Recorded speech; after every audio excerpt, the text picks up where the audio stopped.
શ્રી ગણેશાય નમઃ. મિત્રો, આપ જોઈ રહ્યા છો યુટ્યુબ આપણી ચેનલ આવો સત્સંગમાં આપ સૌનું સ્વાગત છે.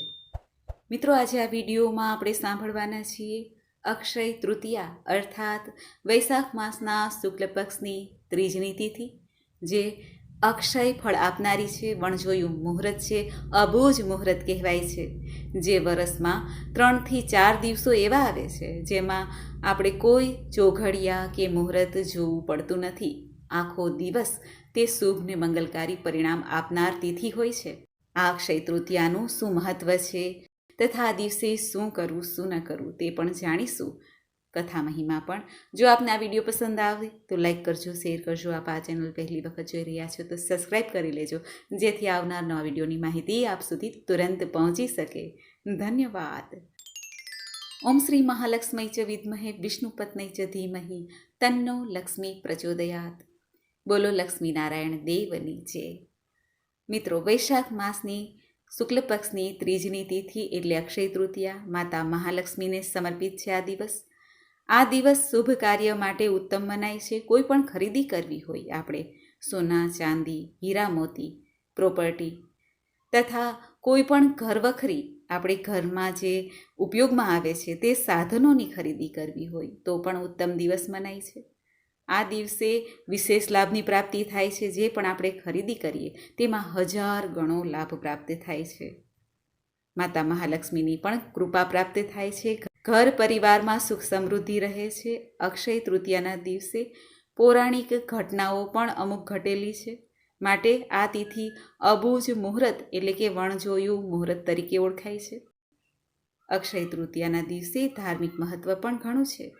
યુગાદી તિથિ તરીકે આ અક્ષય તૃતીયાને માનવામાં આવે છે. માન્યતા અનુસાર આ દિવસે કરેલ દાન, પુણ્ય, પૂજા, પાઠ, જપ, તપ આદિ જે શુભ કર્મ છે તે અક્ષય બની જાય છે, એટલે કે તેનો નાશ કદી થતો નથી.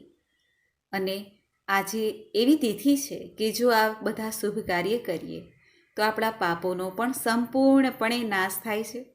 આજે શુભ કાર્ય સંપન્ન કરવાથી યોજનાની શરૂઆત કરીએ કે નવો વ્યવસાય કરીએ, નોકરી કે નવા ગૃહ પ્રવેશ, શુભ ખરીદી, તે બધું શુભ મનાય છે.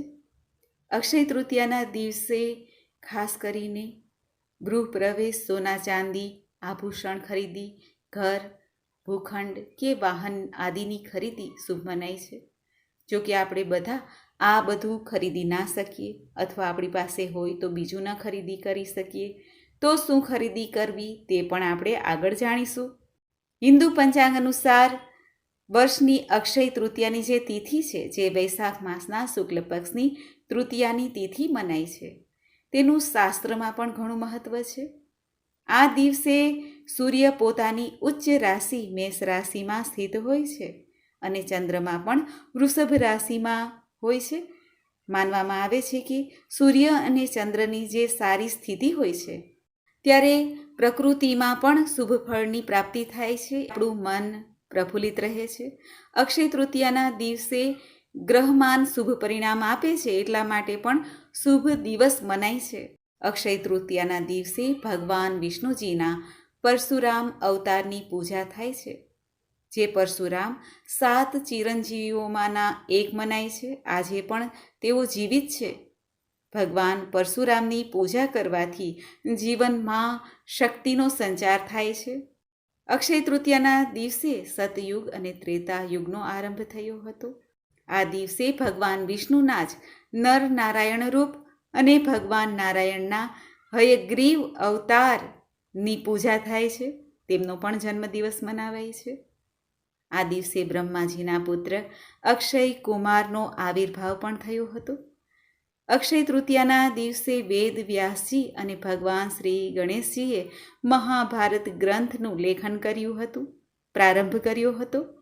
અક્ષય તૃતીયાના આ પર્વ પર મહાભારત યુદ્ધ સમાપ્ત થયું હતું. ધાર્મિક માન્યતા અનુસાર અક્ષય તૃતીયાની તિથિ પર માતા ગંગા પૃથ્વી ઉપર અવતરણ પામ્યા, અવતાર ધારણ કર્યો.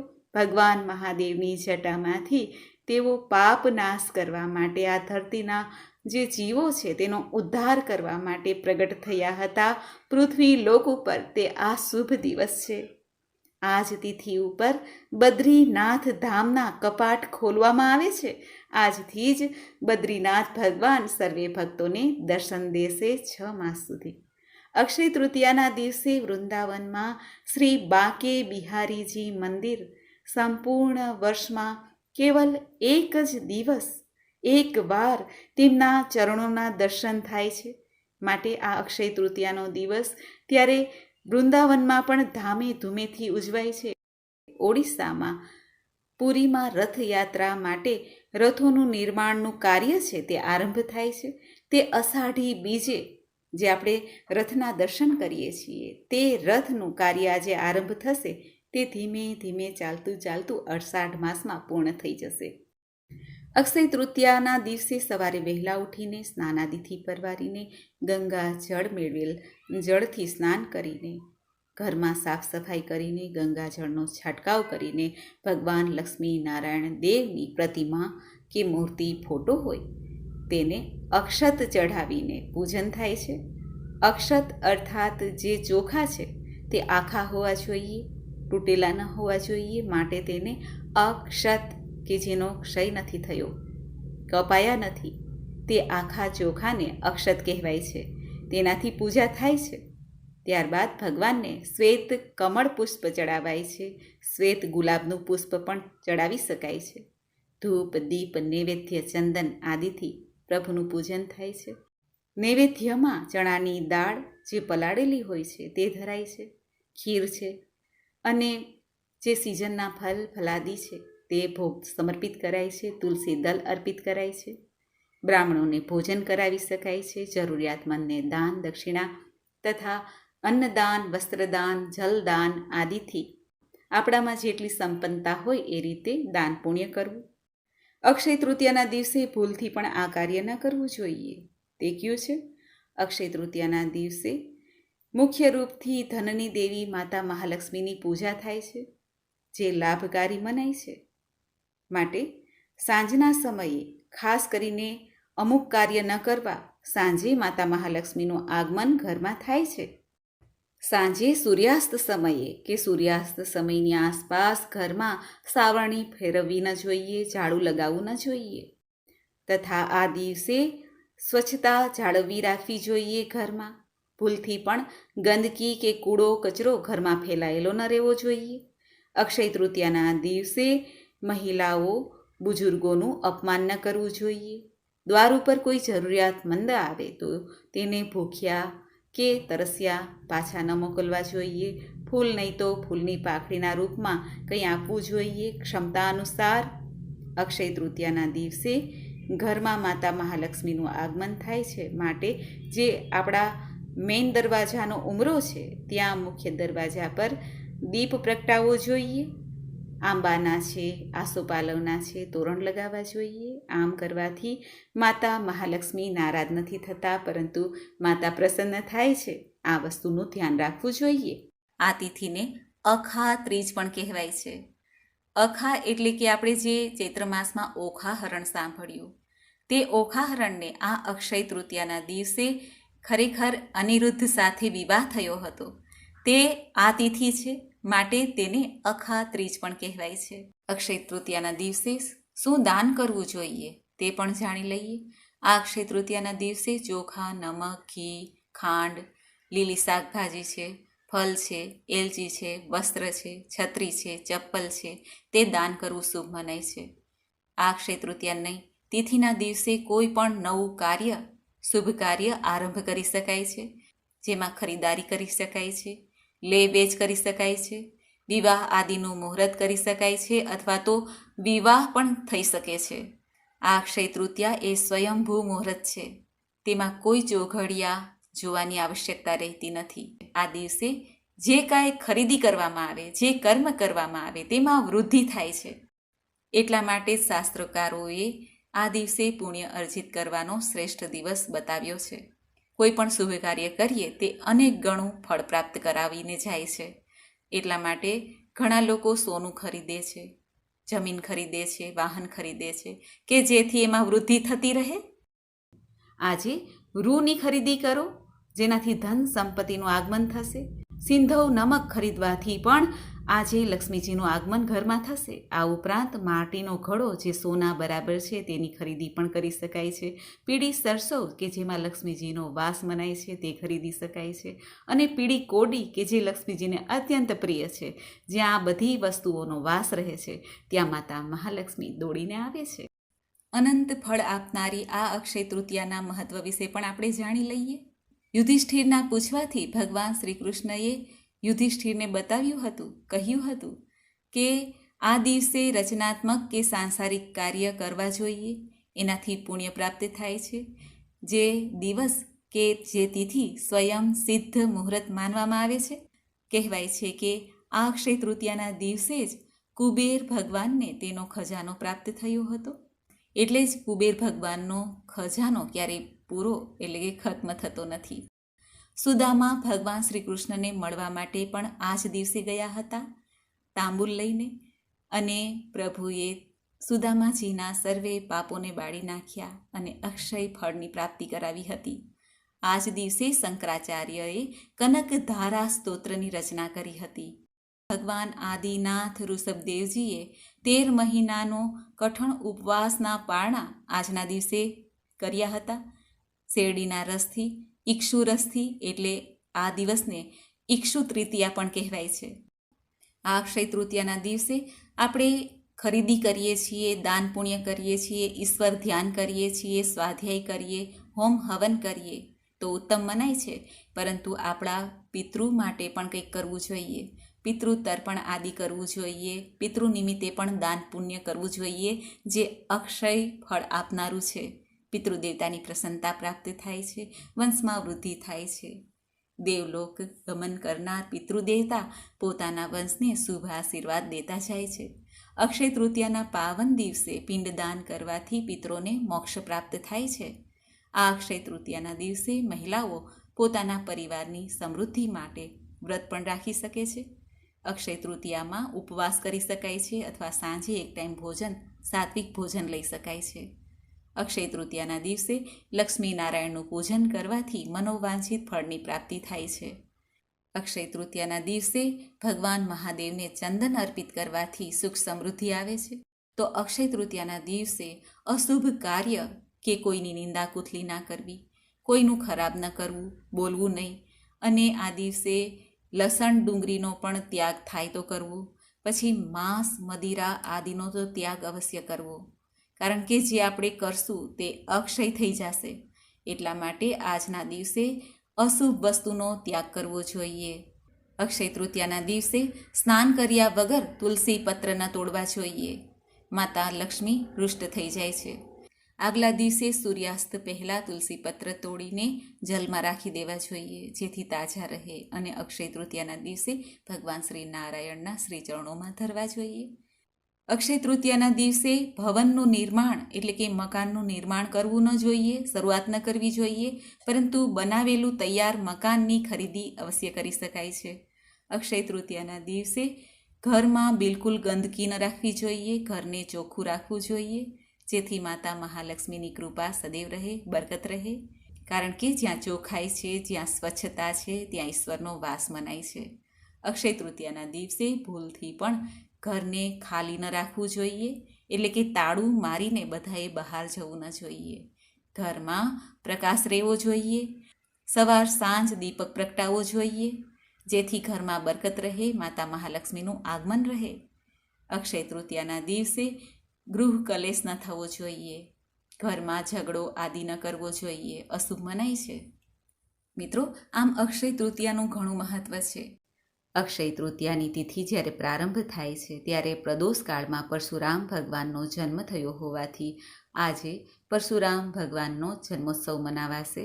પરશુરામનો અર્થ થાય છે કુલ્હાડી ધારણ કરવાવાળા. જે ભગવાન મહાદેવ પાસેથી તેમને આ વરદાન પ્રાપ્ત થયું હતું, આ શસ્ત્ર પ્રાપ્ત થયું હતું, માટે તેઓનું નામ પરશુરામ પડેલું. ભગવાન પરશુરામનો જન્મ મહર્ષિ જમદગ્નિ અને માતા રેણુકાથી થયો. ભગવાન પરશુરામજી શક્તિ, ન્યાય, ધર્મના પ્રતિકરૂપે મનાય છે. પરશુરામ જયંતીના દિવસે ભક્તો પરશુરામજીની પૂજા ઉપાસના કરે છે, શોભાયાત્રા નીકળે છે, દાન પુણ્ય થાય છે. આજે વ્રત ઉપવાસ પણ થાય છે અને શુભ કાર્ય પણ થઈ શકે છે. ભગવાન પરશુરામની કૃપાથી ભક્તોને નિર્ભયતા, આત્મવિશ્વાસ, જીવનમાં સુખ શાંતિનું વરદાન પ્રાપ્ત થાય છે. પરશુરામ ભગવાનનો જન્મોત્સવ પ્રદોષ કાળમાં એટલે કે સાંજે સૂર્યાસ્ત સમયની આસપાસનો જે મહાદેવની પૂજાનો સમય છે ત્યારે થયો હતો. જો પરશુરામ ભગવાનની મૂર્તિ કે ફોટો ન હોય તો ભગવાન નારાયણના કોઈ પણ સ્વરૂપની પણ પૂજા થઈ શકે છે. આજે સવારે વહેલા ઉઠીને સ્નાનાદિથી પરવારીને શુદ્ધ વસ્ત્ર ધારણ કરવું, ભગવાન નારાયણના છઠ્ઠા અવતાર એવા પરશુરામ ભગવાનનું હૃદય મનમાં ધ્યાન કરવું. જો વ્રત કરવાનું હોય તો આજે સવારે જ સંકલ્પ કરી લેવો. પૂજા મંદિરની સફાઈ કરીને ત્યારબાદ આપણા ઈષ્ટદેવની પૂજા કરીને ભગવાન પરશુરામજી અથવા ભગવાન નારાયણની પૂજા ઉપાસના કરાય છે. જળથી ભરેલા કળશની સ્થાપના કરાય છે ભગવાન શ્રી પરશુરામજી પાસે અથવા ભગવાન નારાયણ પાસે. ત્યારબાદ કલશ, પુષ્પ, રોલી, અક્ષત, દીપક, ગંગાજલ, તુલસીદલ તથા ચંદન, ઉનાળાની ઋતુ છે એટલા માટે ચંદન પણ પ્રભુને ધરાવાય છે. એક શ્રીફળ, મીઠાઈ, સિઝનના ફલ, ફલાદી ભોગ, પંચામૃત આદિથી ભગવાન પરશુરામજીની પૂજા ઉપાસના થાય છે. ભગવાન પરશુરામજી સમક્ષ દીપક પ્રગટાવાય છે, વસ્ત્ર, ગંધ, પુષ્પ અર્પિત કરાય છે, પરશુરામ ભગવાનના મંત્ર જાપ કરાય છે, આરતી કરાય છે. ઓમ પરશુરામ નમઃ અથવા તો માત્ર રામ નામ પણ લઈ શકાય છે. આ રીતે પરશુરામ ભગવાનની પૂજા ઉપાસના કરીને પરશુરામ ભગવાનના જન્મની કથા સંભળાય છે. આવો આપણે સાંભળીએ ભગવાન પરશુરામજીના જન્મની કથા. ભગવાન પરશુરામની કથા શ્રીમદ ભાગવત મહાપુરાણમાં આપેલી છે. સુખદેવજી રાજા પરીક્ષિતને ભગવાનના વિવિધ અવતારોની કથા સંભળાવી રહ્યા છે ત્યારે પરશુરામ ભગવાનની કથા પણ સંભળાવતા કહે છે કે હે રાજન, એક સમયે નારદજીએ પુરુરવાના રૂપ, ગુણો અને પરાક્રમોનું વર્ણન ઇન્દ્રની સભામાં કર્યું. સ્વર્ગની અપ્સરા ઉર્વશી આ રાજાના ગુણોને સાંભળીને મોહિત થઈ અને મનુષ્ય લોકમાં આવીને રાજા પુરુરવા પાસે ગઈ. રાજાએ તેને જોઈને હર્ષથી રોમાંચિત થઈને તેમની સાથે ઘણા વર્ષો સુધી ક્રીડા કરી. પરંતુ ઉર્વશીએ જે શરતો મૂકી હતી તે શરતોનું પાલન ન થતાં તે ફરી સ્વર્ગમાં ગઈ. જ્યારે ઉર્વશી સ્વર્ગમાં ગયા ત્યારે રાજા પુરુરવા ઉન્મત્તની પેઠે પૃથ્વીલોક ઉપર ભટકવા લાગ્યા. આ જોઈને ઉર્વશી તેમની પાસે આવીને એક વચન કહે છે કે પ્રત્યેક વર્ષના અંતે એક રાત્રિ આવશે ત્યારે હું તમારી સાથે રહીશ. મારાથી બીજા સંતાનો તમને પ્રાપ્ત થશે. જો તમે ગંધર્વોની સ્તુતિ કરીને પ્રસન્ન કરશો તો તેઓ મને તમારી પાસે પાછી મોકલશે. રાજા ઉર્વશીના કહ્યા પ્રમાણે ગંધર્વોની સ્તુતિ કરવા લાગ્યા અને પ્રસન્ન થઈને તેઓ અગ્નિની એક થાળી આપતા, આ ઉર્વશી છે. રાજા તો થાળીને ઉર્વશી માનીને વનમાં ફરવા લાગ્યા, પણ અંતે જાણ્યું કે આ ઉર્વશી નથી પરંતુ અગ્નિની થાળી છે. એટલે એ થાળીને વનમાં લઈને રાજાએ રાત્રિ દરમિયાન ધ્યાન કર્યું. ત્યારે ત્રેતાયુગનો સમય હતો. મનમાં કર્મબોધ કરતા 3 વેદો પ્રગટ થયા. તે વનમાં છોડેલી થાળી લેવા ગયા. તેને જગ્યાએ અરણીનું વૃક્ષ હાથમાં આવ્યું. તે વૃક્ષના મધ્યમાં પીપળો ઉગ્યો હતો. પીપળામાંથી તેણે 2 અરણી બનાવી. ઉર્વશીની પાસે સ્વર્ગલોકમાં જવાની ઈચ્છા કરી અને બંને અરણીઓને તથા વચ્ચેના કાષ્ઠને પોતે ઉર્વશી તથા પુત્રની કલ્પના કરીને મથવા લાગ્યા. તેમાંથી જાતવેદા નામના અગ્નિ પ્રગટ થયા. તે અગ્નિ વડે સર્વદેવમય યજ્ઞપતિ શ્રી હરિનું તેઓ યજન કરવા લાગ્યા. પ્રથમ ઓમકાર જ વેદરૂપ હતા અને નારાયણ જ દેવરૂપ હતા. પછી ત્રેતાના આરંભમાં પુરુરવાના સમયથી 3 વેદો થયા. પુરુરવાએ અગ્નિને પુત્રરૂપે સ્વીકારીને ગંધર્વ લોક પ્રાપ્ત કર્યું હતું. પુરુરવાથી ઉર્વશીને 6 પુત્રો થયા. તેમના વંશમાં ગાધી નામના રાજા થઈ ગયા. ગાધીને સત્યવતી નામની એક કન્યા હતી. તેની રુચિક નામના ઋષિએ માગણી કરતા રાજાએ તેમના સમક્ષ એક શરત મૂકી કે એક બાજુ કાળા કાનવાળા અને શરીરે ચંદ્ર જેવા થોડા 1000 ઘોડાઓ તમે લાવીને આપો તો આ કન્યા તમને સોંપું. ઋષિક મુનિએ વરુણદેવની સહાયથી આવા જ ઘોડા લાવીને રાજાને આપ્યા. રાજાએ શરત પ્રમાણે સત્યવતી તેમને સોંપી. ગાધી રાજા પુત્રહીન હતા અને તેની રાણીને પુત્ર સંતાનની કામના હતી. રાજાએ તેમની આ ઈચ્છા રુચિક ઋષિને જણાવી. તે સમયે ઋષિ પત્ની સત્યવતીએ પણ પુત્ર માટે ઈચ્છા દર્શાવી. આમ મા અને દીકરીની ઈચ્છા પૂરી કરવા રુચિક ઋષિએ 2 ચરુ તૈયાર કર્યા. એક બ્રાહ્મણને લગતા મંત્રોથી તે પોતાની પત્નીને અને બીજો ક્ષત્રિયને લગતા મંત્રથી તે રાણીને આપવા તૈયાર કર્યો. તેઓ 2 ચરુઓ તૈયાર કરી સ્નાન કરવા ગયા. તેટલામાં સત્યવતી પાસે તેની માતાએ સત્યવતીને આપવાનો ચરુ ઉત્તમ માનીને તેની માગણી કરીને લઈ લીધો. આ રીતે બંને સ્ત્રીઓએ ચરુની અદલાબદલી કરી અને પ્રસાદી ગ્રહણ કરી લીધી. ઋષિ સ્નાનાદિથી પરવારીને પાછા આવ્યા ત્યારે તેમણે આ વાતની જાણ થતાં તેઓ સત્યવતી પર ખૂબ જ નારાજ થયા અને ઋષિ બોલ્યા, તમારો પુત્ર સર્વને શિક્ષા કરનાર અને ભયંકર કર્મો કરનાર થશે. જ્યારે રાણીનો પુત્ર મોટો બ્રહ્મવેતા બનશે. આ સાંભળીને સત્યવતીએ આમ ન થાય તે માટે ઋષિને પ્રાર્થના કરી. ત્યારે ઋષિ બોલ્યા, સારું, પરંતુ તમારો પુત્ર ભયંકર સ્વભાવવાળો થશે. સત્યવતીને જમદ અગ્નિ નામનો પુત્ર થયો. તેના લગ્ન રેણુની પુત્રી રેણુકા સાથે થયા અને રેણુકાએ વસુમાન વગેરે પુત્રોને જન્મ આપ્યો. તેઓમાં સૌથી નાના પુત્ર હતા પરશુરામ, જેણે હૈહય કુળનો નાશ કર્યો હતો. તેઓ શ્રી વાસુદેવના અંશ અવતાર કહેવાણા. તેમણે આ પૃથ્વીને 21 વાર નિઃક્ષત્રિય કરી હતી.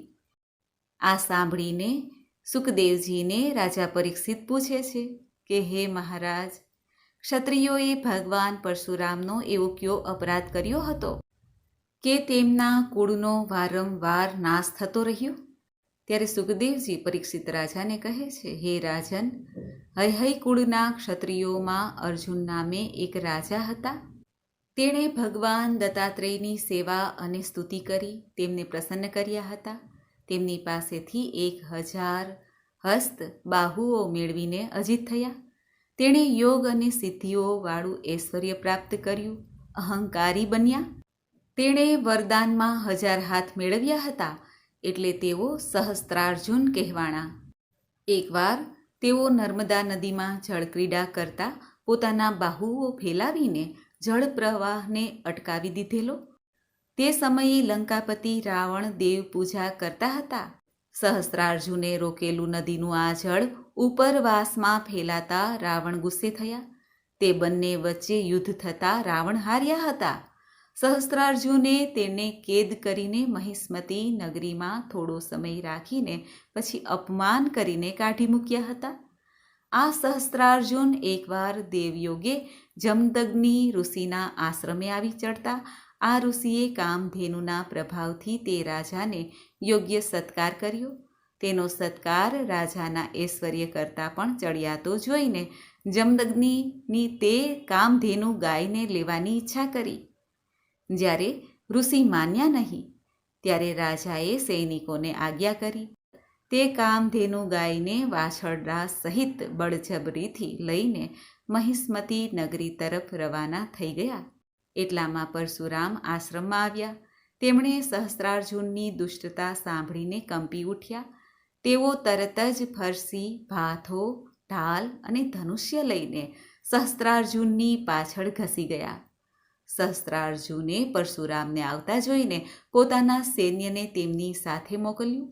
ત્યારે પરશુરામજીએ રાજાના આખા સૈન્ય સહિત સહસ્ત્રાર્જુનનો પણ નાશ કરી નાખ્યો.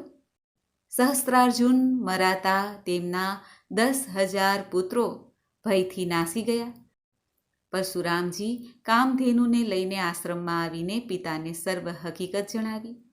પરશુરામજીએ રાજાનો વધ કર્યો તે વાત જાણીને ઋષિ જમદગ્નિ દુઃખી થયા અને તેઓ બોલ્યા, હે પુત્ર, રાજાનો વધ બ્રહ્મ હત્યા કરતાં પણ મોટું પાપ ગણાય છે. માટે તું ભગવાનમાં મન લગાડી તીર્થયાત્રાનું સેવન કરીને આ પાપનો નાશ કર. પિતાની આ આજ્ઞા સાંભળીને, શિખામણ સાંભળીને પરશુરામજી 1 વર્ષ સુધી તીર્થયાત્રા કરીને આશ્રમે પાછા વળ્યા. એકવાર પરશુરામજીની માતા રેણુકા જળ ભરવા માટે ગંગા કિનારે ગયા. ત્યાં ગંધર્વરાજ ચિત્રરથને અપ્સરાઓ સાથે ક્રીડા કરતા જોઈને તેમાં લીન થઈ ગયા અને તેમને પોતાના સમય બીતતા ખ્યાલ ન આવ્યો. પછી જાગૃત થતાં તેઓ તરત જળ ભરીને આશ્રમે પાછા આવ્યા. મુનિ સમક્ષ શરમથી તેઓની આંખો ઝૂકી ગઈ હતી. ત્યારે મુનિ જમદગ્નિએ પત્નીનો માનસિક વ્યભિચાર જાણીને ગુસ્સે થયા અને પુત્રોને પોતાની માતાને મારી નાખવા માટે કહ્યું. પણ પુત્રોએ માતાને માર્યા નહીં. એટલે ઋષિએ પરશુરામને આજ્ઞા કરી કે હે પુત્ર, તારા ભાઈઓ સાથે તારી માતાનો વધ કર. પરશુરામે વિચાર્યું કે જો તે પિતાની આજ્ઞાનું પાલન નહીં કરે તો પિતા તેમને શ્રાપ આપશે અને આજ્ઞાનું પાલન કરે તો તે પ્રસન્ન થઈને તેઓને જીવાડવા પણ સમર્થ છે. મહાન પિતૃભક્ત શ્રી પરશુરામજીએ પિતાની આજ્ઞા મળતા જ માતા તથા સર્વે ભાઈઓનો વધ કરી નાખ્યો. ત્યારે જમદગ્નિ ઋષિ અત્યંત પ્રસન્ન થયા અને બોલ્યા, બોલ પરશુરામ, તને શું વરદાન આપું? ત્યારે પરશુરામજીએ વરદાન માંગતા કહ્યું કે હે પિતાશ્રી, મારી મૃત્યુ પામેલી માતા તથા ભાઈઓને ફરી જીવનદાન પ્રદાન થાય. પરંતુ જીવનદાન મળતા તેઓને આ સ્મરણ ન રહે કે તેઓને મેં માર્યા હતા. આ વરદાન માંગ્યું તેઓએ પોતાના પિતા જમદગ્નિ પાસેથી. તથાસ્તુ કહીને જમદગ્નિ ઋષિ અત્યંત પ્રસન્ન થયા અને જાણે કે બધા ઊંઘમાંથી ઉઠ્યા હોય તેમ જાગી ગયા. બીજી બાજુ સહસ્ત્રાર્જુનના પુત્રો પિતાનું વેર લેવાની તક જ જોઈ રહ્યા હતા. એક સમયે પરશુરામ અને તેના ભાઈઓ આશ્રમમાં ન હતા. ત્યારે સહસ્ત્રાર્જુનના પુત્રો આશ્રમમાં આવીને જમદગ્નિ ઋષિનું માથું કાપીને લઈને ચાલવા માંડ્યા. રેણુકા આ જોઈને દુઃખથી વ્યાકુળ બની છાતી કૂટીને બૂમો પાડવા લાગ્યા. તેમની બૂમો સાંભળીને પરશુરામ આશ્રમમાં આવ્યા અને પિતાને મરણ પામેલા જોઈને તેઓ દુઃખી થયા. રેણુકાએ 21 વાર છાતી કૂટી હતી. તેથી પરશુરામે 21 વાર પૃથ્વીને નક્ષત્રિય કરી હતી તેવું કહેવાય છે. પરશુરામે પિતાનું શરીર ભાઈઓને સોંપી હાથમાં ફરસી લઈને ક્ષત્રિયોનો સંહાર કરવા માટે નીકળી પડ્યા. તેઓ મહિષ્મતી નગરીમાં જઈને સહસ્ત્રાર્જુનના પુત્રોને મારીને તેમના મસ્તકોનો મોટો પર્વત કર્યો. કુરુક્ષેત્રના સામંત પંચક સ્થાનમાં લોહી ભરેલા 9 ધરા કર્યા. પછી પિતાનું મસ્તક લાવીને તેમના શરીર સાથે જોડી દઈને યજ્ઞ કર્યો. યજ્ઞની સમાપ્તિ બાદ સરસ્વતી નદીમાં સ્નાન કરીને સર્વ પાપ ધોઈ નાખ્યા. આજે પણ તે જ પરશુરામ ક્રોધમાંથી મુક્તિ પામીને શાંત ચિત્તવાળા થઈને મહેન્દ્રગિરી પર્વત પર બિરાજમાન છે. આવી રીતે અધર્મનો નાશ કરીને ધર્મની સ્થાપના કરવાનું ભગવાનનું વચન છે. હંમેશા પૃથ્વીલોક ઉપર જ્યારે જ્યારે ધર્મની હાનિ થાય છે અને અધર્મની વૃદ્ધિ થાય છે, ભક્તજનો પીડાય છે, સાધુજનોની રક્ષા માટે પ્રભુ કોઈને કોઈ જન્મ ગ્રહણ કરે છે.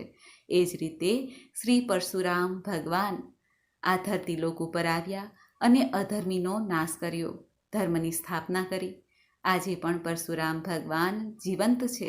માટે આજે પરશુરામ ભગવાનની પૂજા ઉપાસના કરવાથી જેમ આપણે હનુમાનજીની પૂજા ઉપાસના કરીએ છીએ તુરંત ફળ આપનાર છે, એ જ રીતે ભગવાન પરશુરામજીની પૂજા ઉપાસના કરવાથી, કથા સાંભળવાથી જીવનમાં સુખ શાંતિ આરોગ્ય સૌભાગ્યની પ્રાપ્તિ થાય છે, મનોકામના પૂર્ણ થાય છે. મનોકામના ધર્મમય હોવી જોઈએ.